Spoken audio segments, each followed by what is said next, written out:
Good morning. Reed here, back at Orchestra Farm.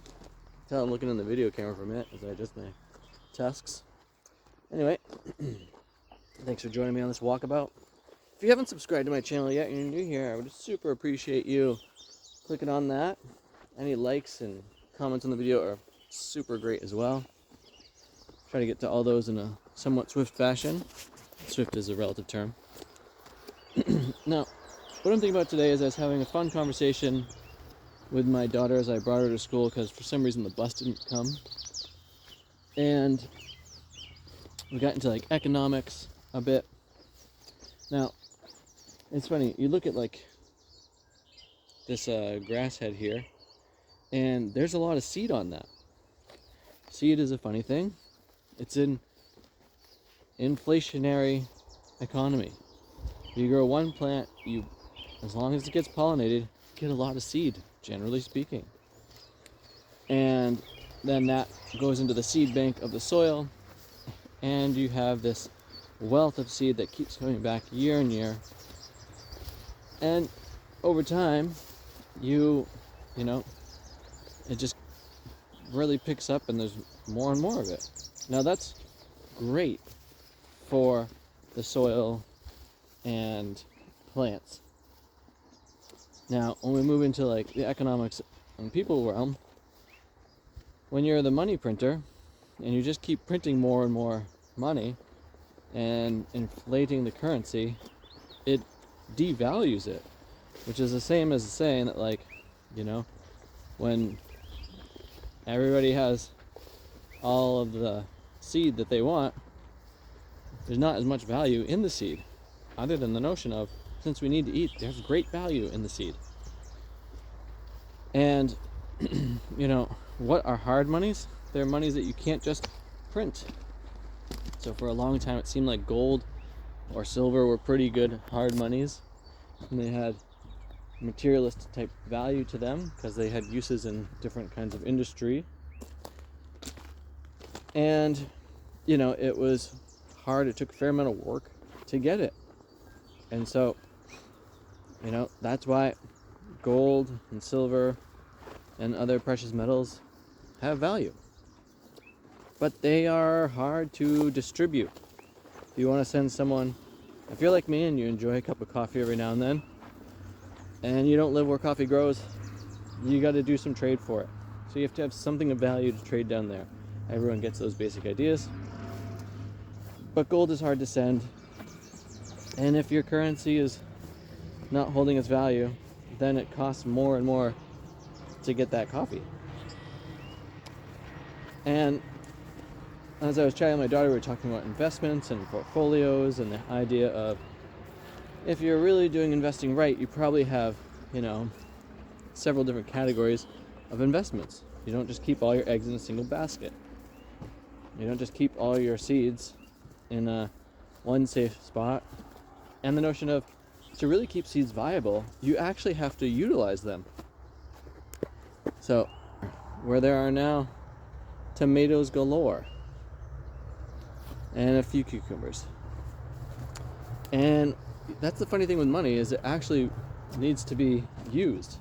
And investments is this strange and interesting place of using the money, letting it grow and become more valuable.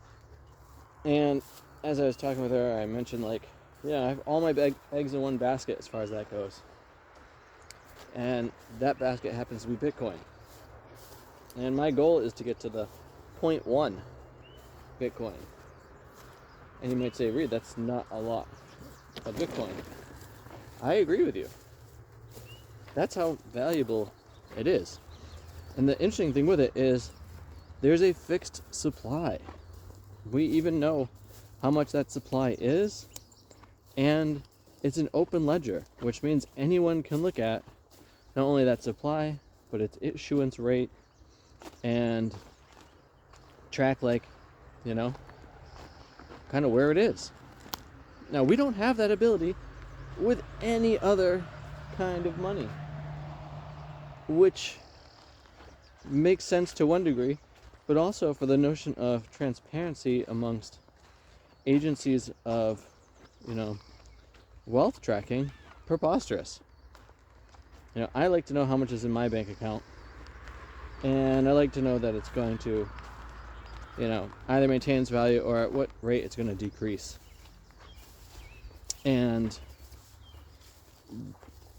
when we actually have a fixed supply of something, an interesting thing takes place, wherein, let's think about a house. Let's say that the house costs $100,000, you know, and the currency that one's using, let's say it's like fiat cash money, the supply of it continues to increase, which means the cost of that house over time goes up, because there's only so much supply of houses and the money is losing its value, which means that the cost is increasing. So now that $100,000 house is worth $1 million. Now, in a deflationary economy, or currency, or asset classification, the house actually becomes worth less across time. What do I mean by that? Let's say the house costs $100,000, and let's say Bitcoin's at $100,000 today. But in 10 years, maybe the Bitcoin is worth $1 million, not out of the realm of reasonable. Well, the price of that house, just based off Bitcoin's evaluation, rather than being a single Bitcoin, is now worth 1/10 of that. So it would be 0.1 Bitcoin. At which point, my goal to get to the 0.1 Bitcoin makes a lot more sense. And the notion of everything across time in a deflationary economy actually costs less. It's a pretty interesting thing to consider, and it's a really big shift in our mental framework of how we look at things. And it's that same kind of thing. I know most of us don't have, I mean, maybe I don't know that. Some of us don't have a connection with where our food comes from and growing it ourselves. And with that, collecting seed and then being able to give that seed away, because you just have so much of it and you want the seed bank to grow. And the seed bank exists across multiple people, places even, and it has to keep getting used. And so there's a fascinating piece there. I'd love to hear any questions, comments you have about all this. I gotta get off to my day of work. So thanks for checking out my YouTube channel today. If you want to hear some of the music I make, besides going to my live streams here and seeing me live in my studio space, which is a lot different than my production, you can go check out my production stuff at bendingreeds.com, where there's a link, or at Bandcamp, bendingreeds.bandcamp.com. Some of it is up on the streaming services.